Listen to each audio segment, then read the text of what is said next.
Welcome to Smart Brown Voices, your weekly podcast featuring diverse voices from around the world, giving you insights on how others made it big in their respective fields. Now sit back, grab a notebook, and get ready to be inspired. And don't forget to use hashtag #SmartBrownVoices to share insights, moments of wisdom, and things from the show that inspire you. And now, here's your host, social media nerd and technology activist, Mr. Mike Street. Hey everybody, welcome back to another edition of Smart Brown Voices. I'm your host, Mr. Mike Street. We are online today with Valerie Robinson. Hey Valerie, how's it going? Hi Mike, how are you? Thank you for having me. So you're the CEO and editor-in-chief of Unapologetically Us. So tell us a little bit about this new lifestyle brand that you're creating for millennial and Gen X Black women. Yeah, so I know it's a mouthful, but Unapologetically Us. I started it back towards the tail end of 2014. And it originally started off as a lifestyle blog, kind of like an outlet to just kind of get away from, the cares of the world. And it's funny how it started. It started as a parenting blog, and my husband was supposed to help me out with it. But of course, he dropped the ball. So I decided to take it another direction. And I noticed that in a lot of spaces, particularly for Gen Xers, I'm a Gen Xer. And of course, I'm pretty much knee deep in a lot of things such as careers, entrepreneurship, parenting, marriage. I'm all the way in there.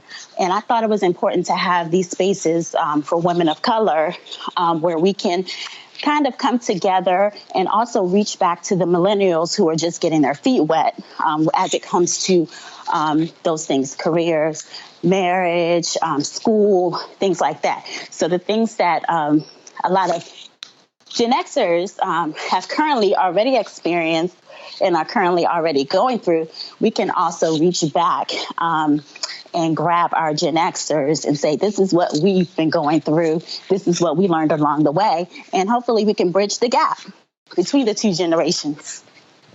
So when you say the term lifestyle brand, and I've heard that kind of floating out there pretty often, what does it mean exactly? Lifestyle, to me, it means a little bit of everything. Pretty much exactly what I said. Just how we're living, the way we're doing things with a special attention to wellness. Because I know a lot of times we get so caught up in one particular thing. We get so caught up in careers and things that are going along in the world. But I think it's important to kind of touch base on every aspect of everything that affects us as it comes to fitness, culture, things that are happening in the world.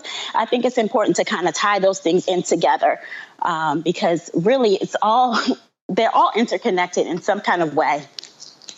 You're using this platform and turning it into a business. So what are some of your revenue streams for Unapologetically Us? So my main revenue streams, I work with a lot of brands.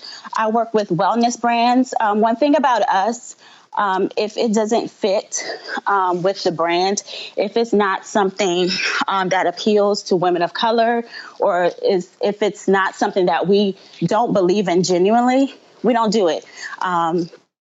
So we work with a lot of beauty brands, wellness. We promote fitness, physical wellness, things like that. Also, we are sure to engage into things that are going on in society, television, entertainment, anything that affects us on that realm. We're sure to highlight those things. And another thing we do is we highlight excellence as well. We're pretty much still a baby in the thing. So we're still just starting to partner up and work with brands. So we have a lot of people reaching out to us to partner with us. So another thing is we started a podcast last year. So we have a few sponsorships for those. So those are some of the revenue streams. And we also launched a shop as well. So we're still getting our feet wet in that aspect. But the main thing is staying true to ourselves, staying true to the brand, and pretty much only putting things out there in front of us and in front of our audience that will appeal to us, and that things that we truly believe in and that we can truly back. So in terms of generating traffic to your website, what are some of the strategies that you're putting in place to bring in those Black women, millennial, and Gen Xers, to read your content and share? I think the main thing is engagement. And I think it's important to engage with your audience, talk to people. And another thing is to get out there and network. Those are the ways that I've built connections with millennials and Gen Xers. I go to people's events. I talk to them on social media. I comment on their blog posts. I share their stuff. And you'll figure out eventually that you'll develop these genuine relationships along the way. So engagement has been key. It's been my number one thing, something that we'll continue to do instead of just posting and say, okay, here, read our stuff and running, So engagement, I think, is key to running a business and growing a business and growing your audience. So what are some of the other platforms that you've extended out, your content to? Are you using like Instagram, Pinterest, video? Actually, I started doing video because video content is growing. It's something bigger. More people want to see that. And I know I enjoy watching videos with captions, especially for people on a run. They don't, not many people feel like clicking on blog posts and clicking through the million ads and pages. A lot of people like instant gratification at their fingertips. So video content is something that we're definitely moving towards this year. And then also Pinterest. Pinterest, I think a lot of people kind of sleep on Pinterest, but Pinterest has been one of our highest means of traffic. We've had, with every blog post, we share onto Pinterest, and we've had like tons of repins through Pinterest. And it also gets into the hands of people who we normally wouldn't be able to reach in some form or another. So I think a lot of people should tap into Pinterest as well.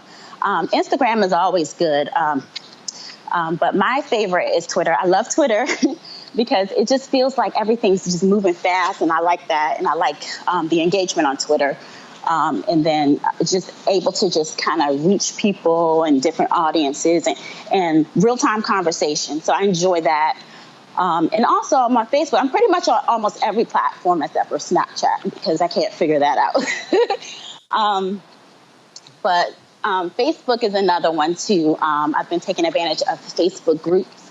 And also under my Facebook page, I'm trying to engage more with people, just post things, ask questions for people to respond to instead of just kind of posting things and just walking away. Excellent. So if someone else who's listening to the show is interested in, building their own lifestyle brand, what would be your top 3 tips of it, or pieces of advice that you would give them, for launching something similar? I would say, because of the way I started Unapologetically Us, I really didn't know anything about blogging. I didn't have, a budget or anything. I had no clue. But I would say if I can go back and do it over again, I would start with branding. And the top 3 things that I always say is to just remember what you're doing, why you're doing it, and who you're doing it for. Know what you're doing, what kind of content you want to put out, and what audience that you want to serve, what problem you want to solve, what gap that you want to bridge. So I think those things are important that you need to know up front, first and foremost, before you even begin to build a brand, or else you're just kind of hustling backwards and trying to fill in the gaps. Awesome. And what was one thing that was kind of surprising or a big challenge that you overcame and in launching this company?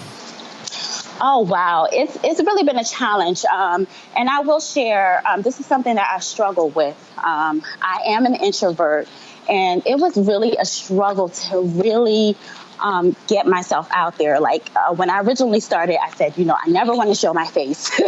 I don't want nobody to know who I am. I just want to post, ghost write, and all of this stuff. So now that I'm in it, I'm realizing, okay, you need to network. You need to talk to people, build these relationships. So I struggled with that for a little bit. But I would say over the past year and a half, it's gotten so much better. And I've built so many relationships along the way. Also, working as a team of one, it can really wear you down. And eventually you'll have to branch out and build a team because, I had the mindset I can do this by myself. I could be, the writer, the editor, the social media handler, the designer, like everything, the logo maker. And I think eventually you'll have to take a step back and say, okay, the more things start to grow, you'll figure out that you're going to need a team eventually, even if it's one person, even if it's a virtual assistant to help with social media.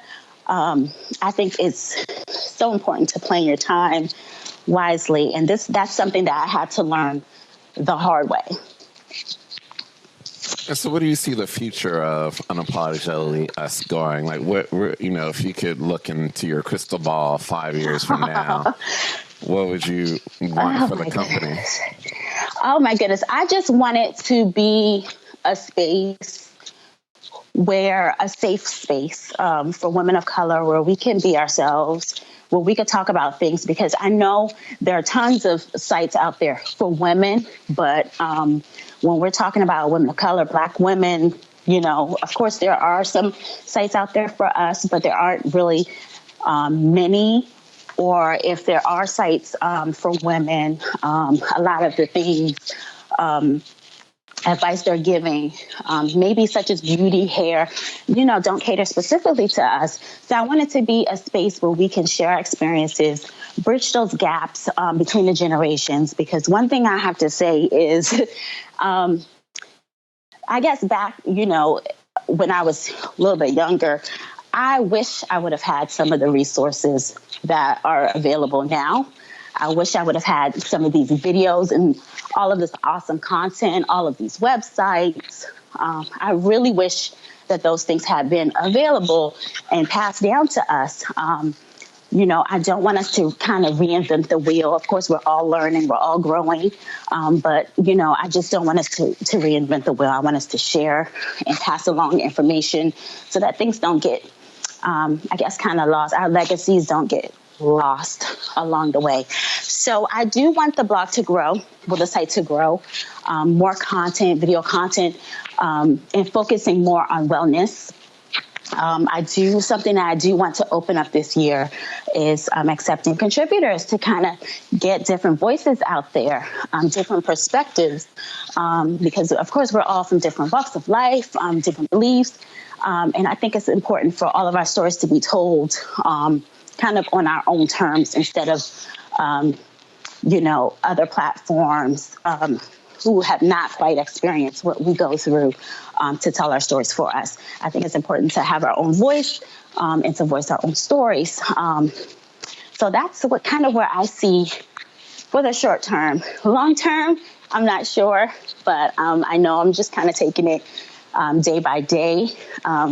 It's a lot. The blog it really has grown, far beyond what I expected. Awesome. Well, thank you so much for being on today's episode. So let the Smart Brown Voices community know how they can find you on the internet. Twitter at unapologetic_us, and also Instagram, and then Facebook is at unapologetically us. And we'll make sure we'll put all that information in our show notes so that everyone can connect with you and share everything that's going on. Okay, thank you so much again for having me. I really appreciate it. Awesome. Well, that's it, guys. Thank you so much for listening to this episode of Smart Brown Voices, and make sure you tune in again next time. Peace out. Thanks for listening to Smart Brown Voices with your host, Mr. Mike Street. If you like what you just heard, we hope you'll leave a review on iTunes and tell your friends and colleagues. Be sure to check out our archive section on our website for previous podcasts, and make sure to follow us on social media. This has been a Mr. Mike Street production. Join us next time for another edition of Smart Brown Voices and be inspired.